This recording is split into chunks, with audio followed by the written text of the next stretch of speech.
नमस्कार दोस्तों, विपरीत आचरण पर आधारित मनुष्य जीवन बड़ा ही बेतरतीब होता है।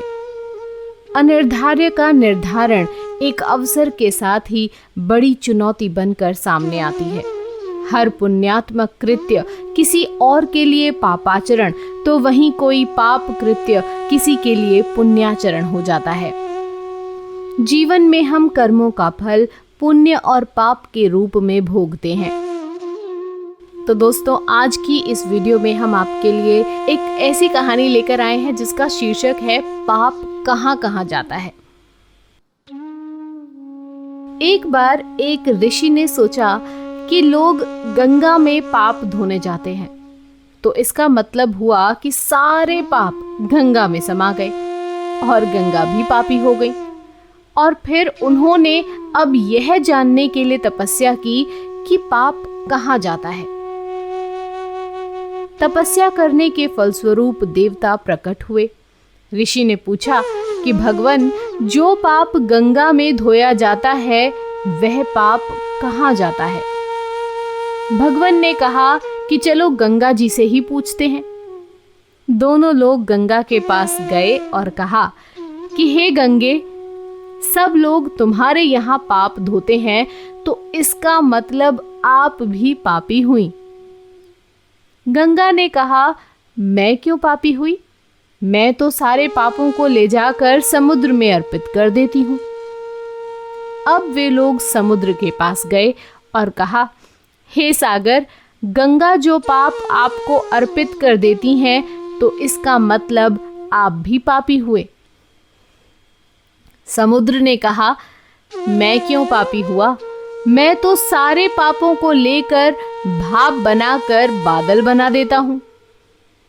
अब वे लोग बादल के पास गए और कहा कि हे बादल, समुद्र जो पापों को भाप बनाकर बादल बना देते हैं, तो उसका मतलब आप भी पापी हुए। अब बादलों ने कहा, मैं क्यों पापी हुआ? मैं तो सारे पापों को वापस पानी बरसाकर धरती पर भेज देता हूँ, जिससे अन्न उपजता है और जिसको मानव खाता है।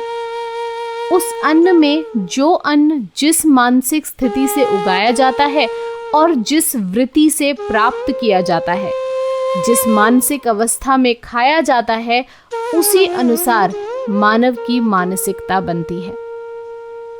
इसीलिए कहते हैं, जैसा खाए अन्न वैसा बनता मन।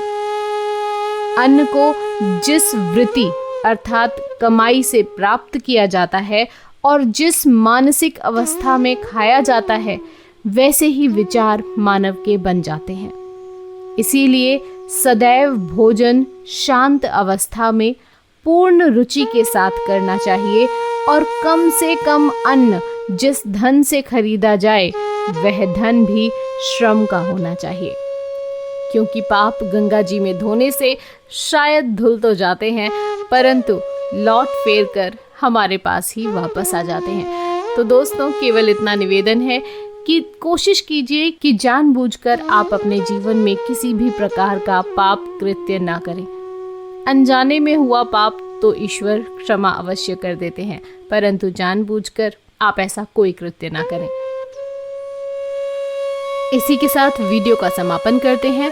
वीडियो अगर आपको पसंद आई हो तो लाइक करें, शेयर करें और हमारे चैनल को सब्सक्राइब जरूर करें। धन्यवाद।